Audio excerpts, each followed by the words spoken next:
बिहार में एक प्रतिष्ठित सरकारी नौकरी का इंतजार कर रहे लोगों के लिए एक बहुत बड़ी खबर है।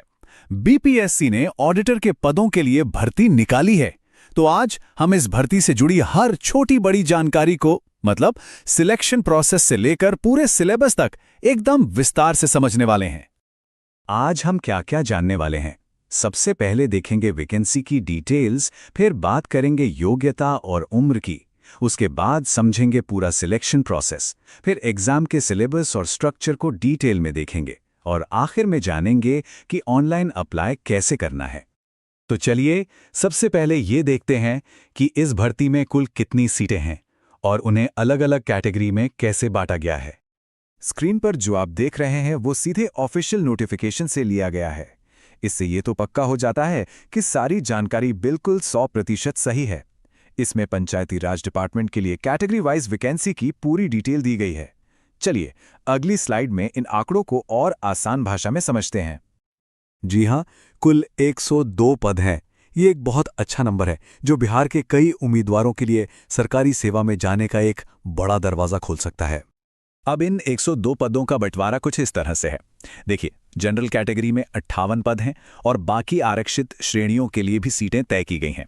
और एक खास बात, इनमें से 35% सीटें महिलाओं के लिए रिजर्व्ड हैं, जो कि महिला उम्मीदवारों के लिए एक वाकई में शानदार मौका है। ठीक है, पद तो जान लिए, लेकिन इन पदों के लिए कौन आवेदन कर सकता है? आइए अब नजर डालते हैं सबसे जरूरी चीज पर, यानी कि एजुकेशनल क्वालिफिकेशन और एज लिमिट क्या है। जहां तक पढ़ाई की बात है तो कॉमर्स, इकोनॉमिक्स, स्टैटिस्टिक्स या फिर मैथ्स, इन चारों में से किसी एक सब्जेक्ट में ग्रेजुएशन की डिग्री होनी चाहिए। और हां, अगर इनमें से कोई डिग्री नहीं है तो एमबीए फाइनेंस, सीए या आईसीडब्ल्यूए की डिग्री वाले उम्मीदवार भी अप्लाई कर सकते हैं। उम्र की बात करें तो अप्लाई करने के लिए कम से कम 21 साल का होना जरूरी है। जनरल कैटेगरी के पुरुष उम्मीदवारों के लिए ऊपरी आयु सीमा 37 साल है, जबकि महिलाओं और बाकी आरक्षित कैटेगरी के उम्मीदवारों को 40 और 42 साल तक की छूट दी गई है। तो अब आते हैं सबसे जरूरी सवाल पर, आखिर सिलेक्शन होगा कैसे? बीपीएससी ऑडिटर बनने का यह सफर 3 मराहिल से होकर गुजरता है। आइए एक एक करके इन मराहिल को समझते हैं।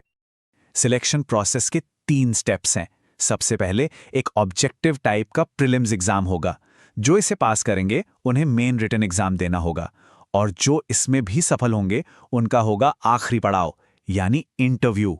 मतलब साफ है, मंजिल तक पहुंचने के लिए हर पड़ाव को पार करना होगा।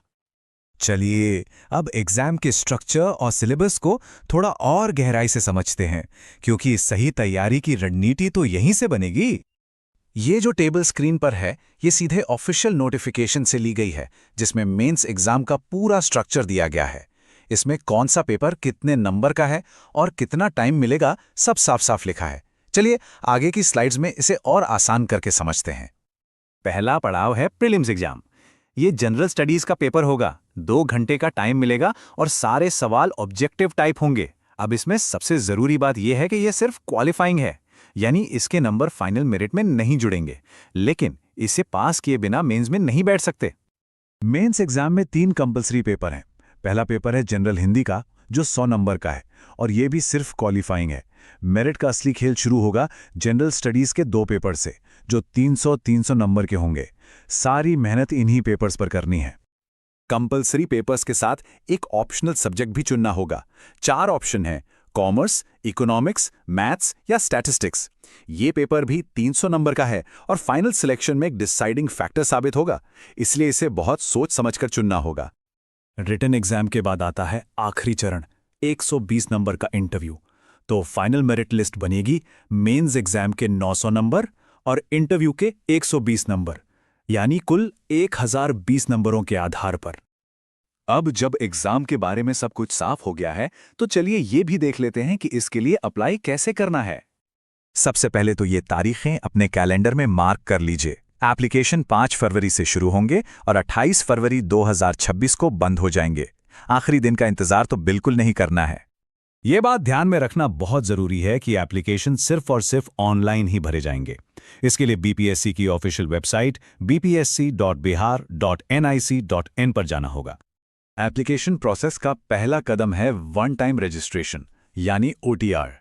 ये एक बार की प्रोसेस है। जिससे एक यूजर नेम और पासवर्ड मिल जाएगा। फिर उसी का इस्तेमाल करके लॉगिन करना है और अपनी प्रोफाइल बनानी है। प्रोफाइल बनाने की ये पूरी प्रोसेस 6 स्टेप्स में पूरी होगी। इसमें पर्सनल जानकारी, पता, क्वालिफिकेशन और फोटो सिग्नेचर जैसी चीजें शामिल हैं। हर जानकारी को बहुत ध्यान से और सही भरना बेहद जरूरी है। जब प्रोफाइल पूरी तरह से बन जाए और उसे लॉक कर दिया जाए तो डैशबोर्ड पर एक्टिव एडवर्टाइजमेंट्स पर जाना है। वहां ऑडिटर भर्ती का लिंक चुनना है, एप्लीकेशन फॉर्म भरना है और फीस का पेमेंट करके अपने एप्लीकेशन प्रोसेस को पूरा करना है। तो ये थी बीपीएससी ऑडिटर भर्ती की A to Z जानकारी, वैकेंसी से लेकर अप्लाई करने तक। अब सारी जानकारी सामने है, तो क्या इस शानदार अवसर को अपना बनाने के लिए तैयारी शुरू करने